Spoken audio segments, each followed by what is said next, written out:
Bihar times, निष्पक्ष, निर्भीक, आपको रखे सबसे आगे।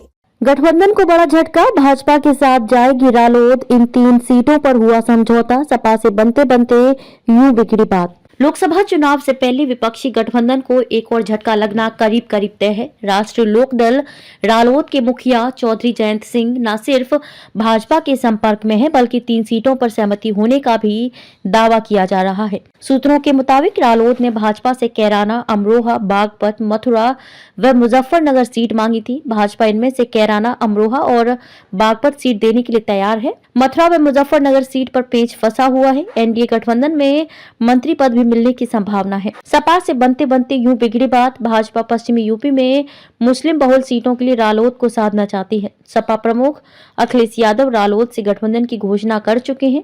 सीटें चिन्हित करने और सपा की ओर से 3 सीटों पर रालोद के चुनाव निशान पर अपने उम्मीदवार खड़ा करने की शर्त पर पेच फंस गया।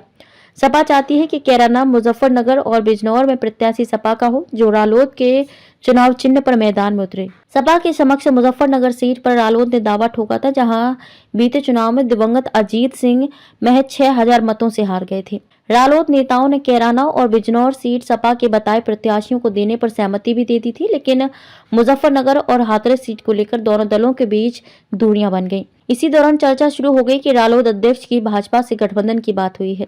बातचीत की पुष्टि नहीं हुई, लेकिन सियासी गलियों में सबने अपने अपने समीकरण लगाने शुरू कर दिए। रालोद नेतृत्व ने अभी तक ना तो इनकार किया है और ना ही इकरार, जिस कारण चर्चाओं ने दिन भर तेजी पकड़ी। रालोद विधायक जा सकते हैं दिल्ली। 2 दिन पहले रालोद विधायकों को सत्र बीच में ही छोड़कर दिल्ली से बुलावा आया था। इस मुलाकात को गठबंधन से जोड़कर देखा गया, लेकिन इसी दौरान दिल्ली से दोबारा संदेश दिया गया कि अभी इंतजार करें।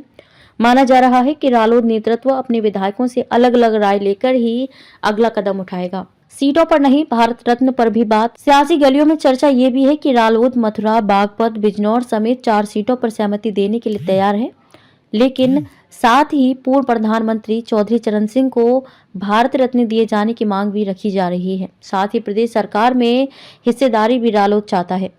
गणतंत्र दिवस के बाद एक्स पर कोई पोस्ट नहीं। रालोद अध्यक्ष जयंत सिंह ने गणतंत्र दिवस के बाद एक्स पर भी कोई पोस्ट नहीं किया है। इसी दौरान छपरौली में 12 फरवरी के कार्यक्रम को भी पीछे हटा दिया गया। रालोद नेताओं ने अपने हिस्से में आई सभी सीटों पर जो सर्वे कराया है उसमें अपने ही प्रत्याशी लड़ाने की बात भी सामने आई थी, जिसके बाद असमंजस की स्थिति है। एनडीए में जाने की खबरें बेबुनियाद। रामाशीष रालोद के प्रदेश अध्यक्ष रामाशीष राय का कहना है कि रालोद पूरी दृढ़ता के साथ इंडिया गठबंधन का हिस्सा है।